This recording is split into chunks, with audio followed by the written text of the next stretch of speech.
Cette méditation quotidienne vous est présentée par le Centre Le Pèlerin, spécialisé en accompagnement psycho-spirituel. lepèlerin.org.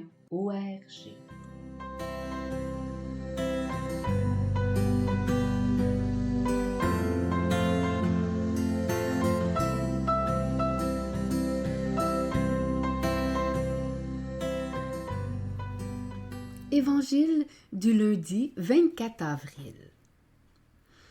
Jésus avait rassasié 5000 hommes, et ses disciples l'avaient vu marcher sur la mer. Le lendemain, la foule restée sur l'autre rive se rendit compte qu'il n'y avait eu là qu'une seule barque, et que Jésus n'y était pas monté avec ses disciples, qui étaient partis sans lui. Cependant, d'autres barques, venant de Tibériade, étaient arrivées près de l'endroit où l'on avait mangé le pain après que le Seigneur eut rendu grâce.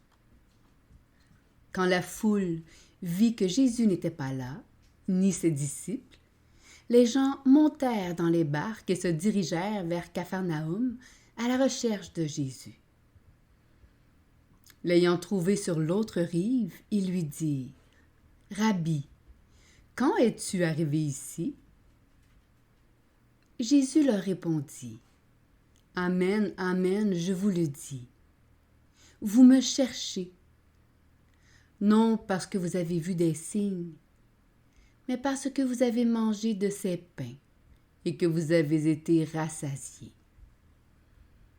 Travaillez non pas pour la nourriture qui se perd, mais pour la nourriture qui demeure jusque dans la vie éternelle, celle que vous donnera le Fils de l'homme, lui que Dieu, le Père, a marqué de son sceau. » Ils lui dirent alors : « Que devons-nous faire pour travailler aux œuvres de Dieu ?»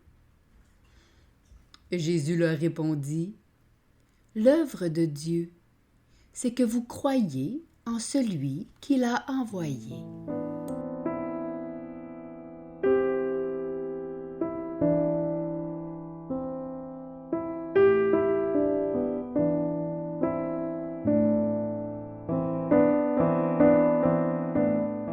Méditation. Après avoir nourri une grande foule, Jésus rejoint ses disciples qui allaient vers Capharnaüm et marche sur la mer. Mise en alerte par une distribution gratuite de nourriture, la foule se rend compte du déplacement étrange de Jésus. Que s'est-il passé? La foule mène l'enquête. Serait-il possible de tirer profit d'un autre miracle? Il ne faut pas rater l'occasion. Ces gens sont affairés sans rien faire. Ils se démènent, courent d'un endroit à l'autre pour ne pas travailler. L'histoire du salut est pleine de malentendus. Dieu parle à des hommes qui restent sourds. Devant les grâces offertes par Dieu, nous sommes comme cette foule, pour laquelle le pain offert n'est qu'une nourriture facile qui ne fait pas signe. Ils ne se mettent pas en route avec l'aide d'un signe qui les mènera plus loin. Ce qui est reçu gratuitement dans la grâce n'est pas travaillé. Pourtant, le chrétien est appelé à travailler activement ce qui est reçu gratuitement dans la grâce. Qu'est-ce que travailler?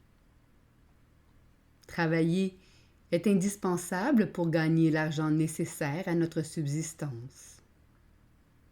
Mais travaille-t-on pour l'argent?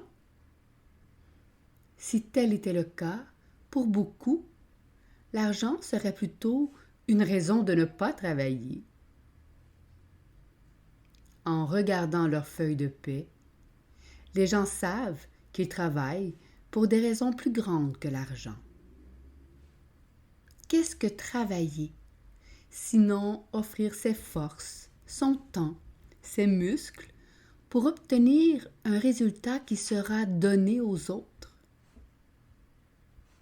ce qu'il y a de vie individuelle, refermée sur elle-même, est ouvert par le travail pour être redirigé vers la société. Le réparateur de toit dépense son temps, risque sa vie pour que d'autres soient à l'abri quand la neige tombe. La vie solitaire du travailleur est transfusée dans la vie des autres. S'accomplit alors, dans le travail, cette vérité du don. Si le grain de blé qui est tombé en terre ne meurt, il reste seul. Mais s'il meurt, il porte beaucoup de fruits. Le temps gardé pour soi est gaspillé. Mais le temps offert sauve notre vie qui circule dans la vie des autres. Que feront les habitants de la maison dont le toit est réparé? Et locataires de l'immeuble dont la chaudière est remise en fonction, que feront-ils? Le réparateur ne sait pas ce que les usagers feront de son travail. Le travailleur ne sait pas à qui il donne, ni ce qu'on fera de son travail. Dans le travail le plus ordinaire, une vie se reçoit et se donne. Ne sachant ni exactement ce qu'il donne, ni moins encore à qui, ni même de quelle façon, le travail est donc comme une offrande mystique, la forme anonyme d'un don. Il est même le seul véritable don, puisqu'il est la seule manière de se donner tout entier en s'effaçant dans ce qu'on donne. Citation de Nicolas Grimaldi. Comme l'écrit saint Paul, travailler pour les hommes selon l'esprit, c'est travailler pour le Seigneur. Quoi que ce soit que vous fassiez, travaillez de cœur, comme pour le Seigneur. Le commandement divin du travail, vivifié par l'esprit, rejoint l'œuvre du salut.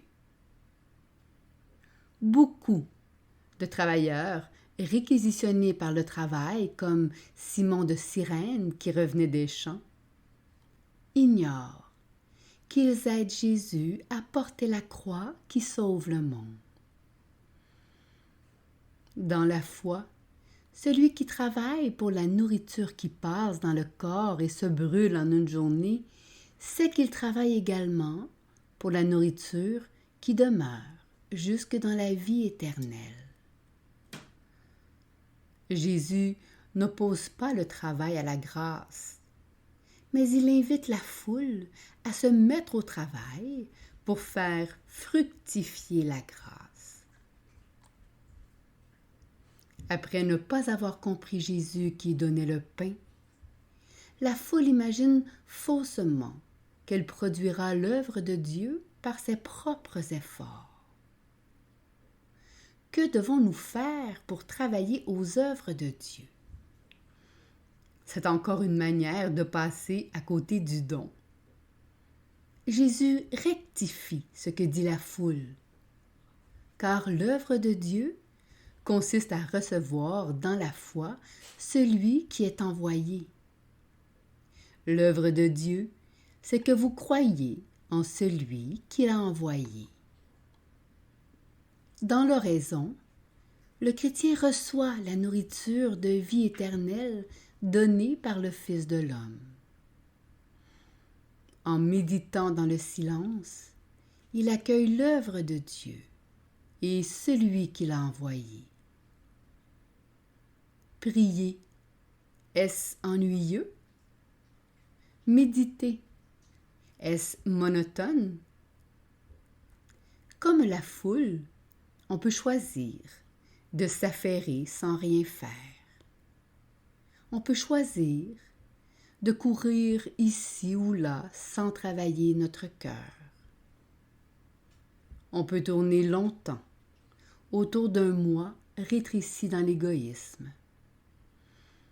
On peut rester sourd au « je suis divin » que le Christ prononce en nous, sans l'aider à percer la coque du narcissisme. Ou alors, on peut se laisser travailler. Nos choix ont des conséquences. Celui qui ne s'expose pas à la peine des labours ne récoltera pas. Celui qui ne prie pas n'accueillera pas Jésus vivant. Celui qui court derrière Jésus sans travailler ne mangera pas. Si quelqu'un ne veut pas travailler, qu'il ne mange pas non plus. Si quelqu'un ne se met pas au travail de la prière, il ne sera pas nourri par le pain du cœur. Dieu n'a pas d'autre temps que le nôtre. Le Christ est la vraie nourriture qui ne demande qu'à nous nourrir. Méditation écrite par Vincent Ravestedt.